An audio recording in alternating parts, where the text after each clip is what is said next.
Now to the risks of a global food and hunger crisis if the Strait of Hormuz remains closed to shipments of fertilizer, oil, and natural gas.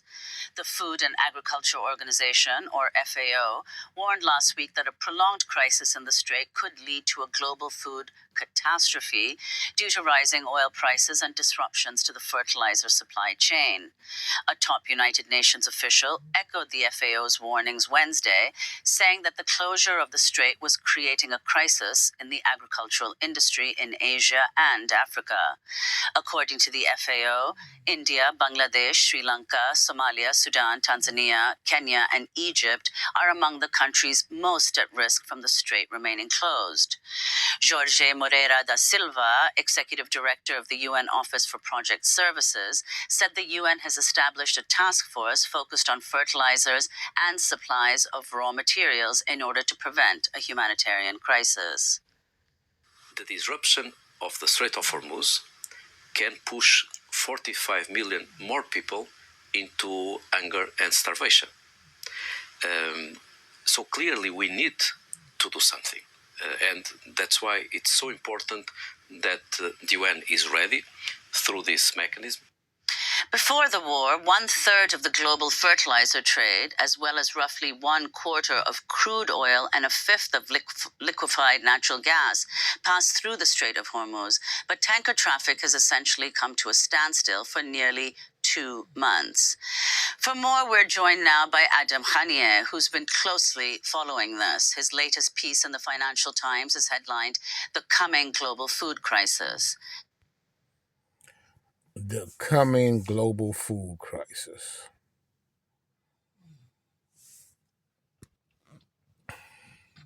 The coming global food crisis.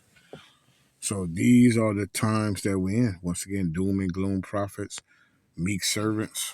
Just want to be a meek servant of Abba Yahweh, Ba'ashem Yahushai, giving all honor and glory to Abba Yahweh, Ba'ashem Yahushai, Masha Barakatah. Just keep in mind the Howler Abba Yahweh, Ba'ashem Yahushai, for the spirit of prophecy, which is the spirit of Yahushai Mashiach.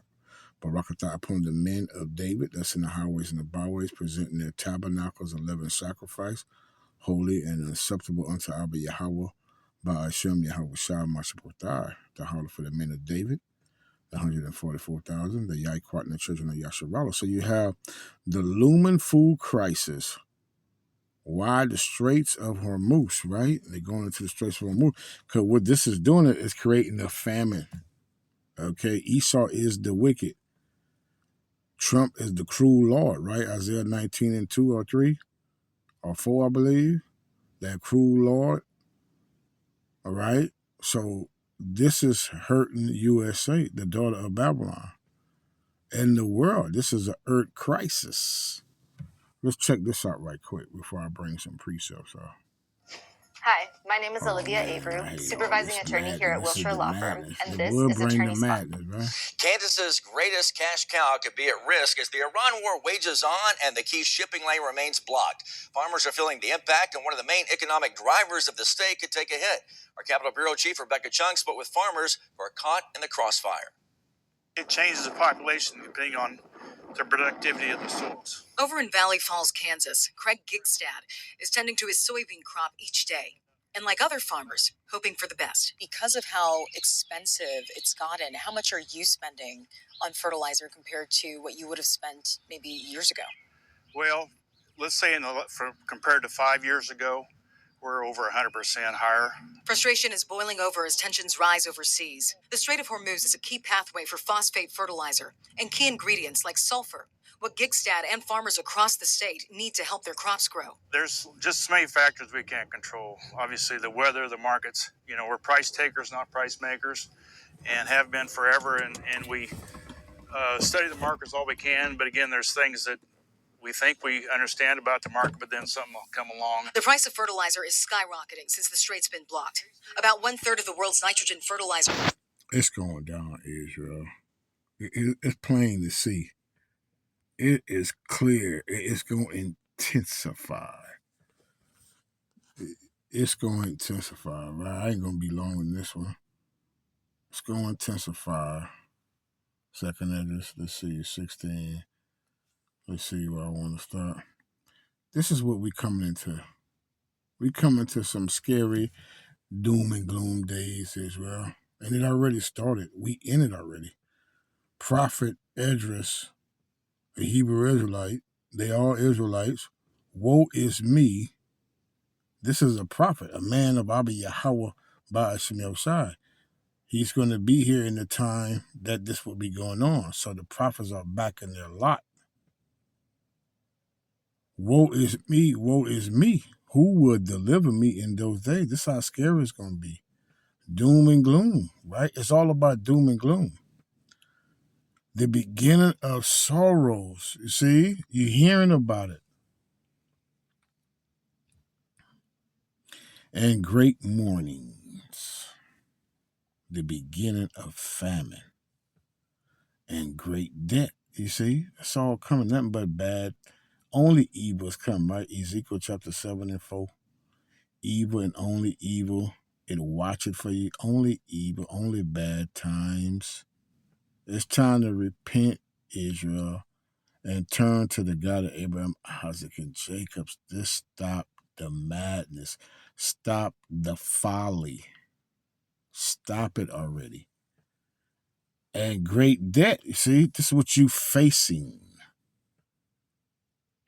This is what you approaching. This is what you driving into. This is what you walking into. This is what you're jogging into, running into, flying into. You see, this is what's going on.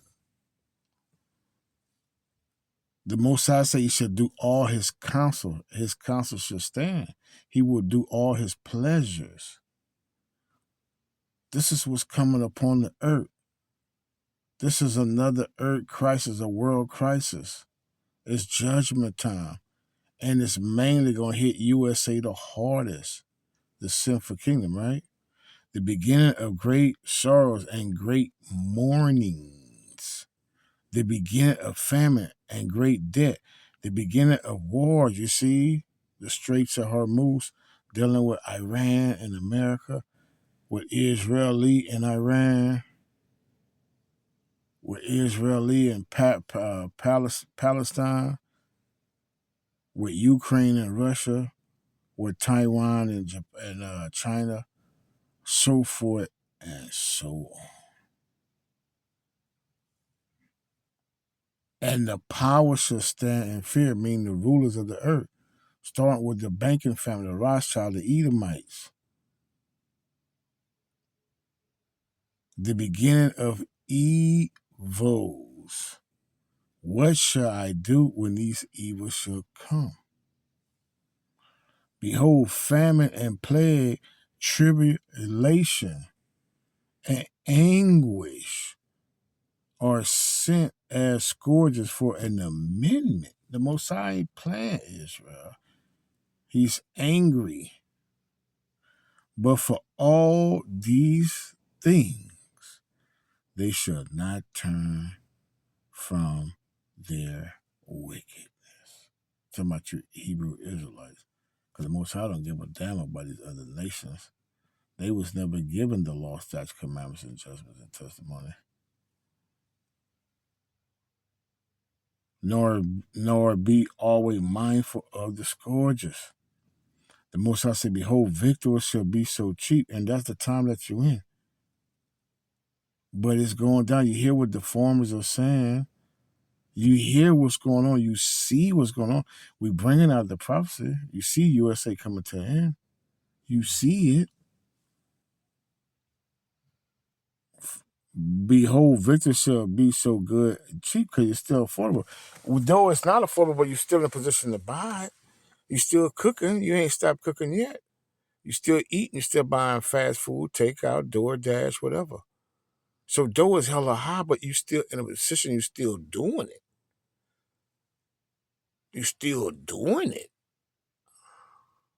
Whether you're scraping from here or there, it don't matter. You're still able to do it.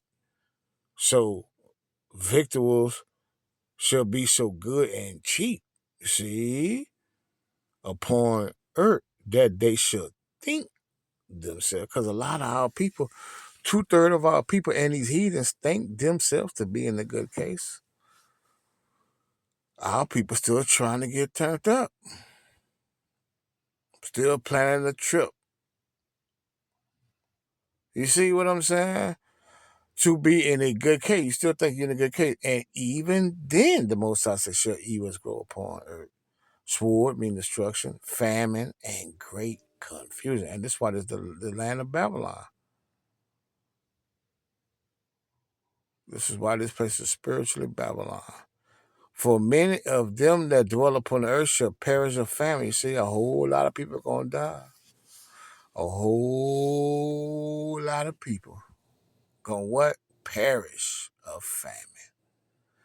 And the other that escaped the hunger, if you've been prepping, like I say in my other video, if you've been prepping, it's going to buy you seconds and minutes at the pump. But that's all it's going to do. Because of the famine don't get you. If your stomach don't touch your back, where the Most High say his sword is destruction going to get you.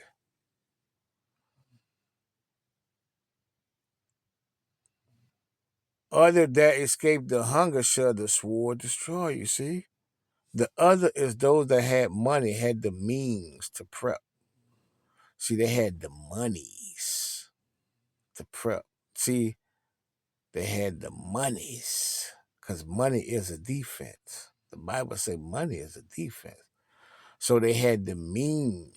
Like they said, if you got the means, they had the means. So their stomach didn't touch their back. Whether it was monies, whether it was skills, they had the skill set. They were good hunters. Whatever the case was, they was able to escape the hunger.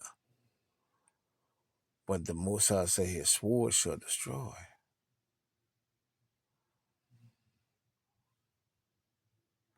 And the dead shall be cast out as dung, and there shall be no man to comfort them. For the earth shall be wasted, and the cities shall be cast down. And this is what's going on, because the Most High will destroy the sinful kingdom. You got to keep everything in mind, Israel. The Most High will destroy this place. I assure you that. Behold, the eyes of the Elohim, Abba Yahweh, Ba'ashmashah, are upon the sinful kingdom, America, that woman. And I will destroy it from off the face of the earth, saving that I will not utterly destroy the house of Jacob, said the Elohim, to my Israel. For lo, I will command and I will sift. See, the Most High going to sift, because he's only going to deliver his elect, the 1/3 of the Hebrew Israelites, right? Only the elect is going to be delivered on these chariots and clouds in the blast of World War III. And a scythe, yet shall they not the least grain fall upon the earth. He said, all the sinners of my people, talking about those Israelites, you so-called blacks, African Americans, Latinos, Native Americans, what in their time, he don't even say by the seed of your father, Numbers 118, well, we've been scattered. You ain't gonna make it. Or say the evil shall not overtake, not prevent. They don't believe in the Bible. Who wrote the book? The book is a lie. You not no Israelite. The Most High not coming back. Yahweh Shai not gonna return. Whatever the madness is, the Most High gonna destroy these ninjas and ninjarettes, man. He gonna get rid of them. Eliminate them. Nobody, they ain't gonna make it. All the doubters, the naysayers, they kept the folly going. They kept the foolishness going. They was made covenants and deals with Esau, even the so-called white man, Massa, made covenants with this man, sold their soul. He ain't going to make it. In that day, Salakia, let's go up a little. Let's read that again. All the sinners, the word sin means is the transgression of the law. They didn't try to rehearse the righteous acts. They didn't come back to Abba Yahweh Ba'ashim Shah. They never came back. 2/3 of Yasharallah, and they're going to catch the fire. Zechariah 13:8. All the sinners of my people shall die. You see, that's what the Bible say. Bible. The words of the God of Abraham, Isaac, and Jacob. That's what he say. Amos, a Hebrew Israelite, having the spirit of prophecy, which is the spirit of Yahweh Shai, having the Rakah Kodash on him, ain't going to make it. That's the report from Prophet Amos. And we reporting what Prophet Amos said. We come to bring it out. We come to cry aloud. Isaiah 58:1. Babal, not Paul, death and destruction upon this place, Israel. Babal, not Paul, you ain't gonna make it. You was in love with USA, this hoe, this woman. You was in love with a stripper, this woman. You ain't gonna make it. The evil shall not overtake nor prevent it. You see, you saying nothing gonna happen. Who wrote the book, right? Nothing gonna happen. In that day will I raise up the tabernacle of David, brick by brick, man by man, being the brick. The temple, the third temple is the house of David. The temple of Abba Yahweh Ba'ashim Shah, which is his elect, the 1/3. And 144,000. That's the temple. That's where he dwell. He say he don't dwell in temples made with hands. Acts 7:48. He don't dwell in them, Israel. And that day will I raise up the tabernacle of David that is fallen and close up the breaches thereof. And I will raise it up, his ruins, and I will build it as in the days of old. So number famine and pestilence, Shalom.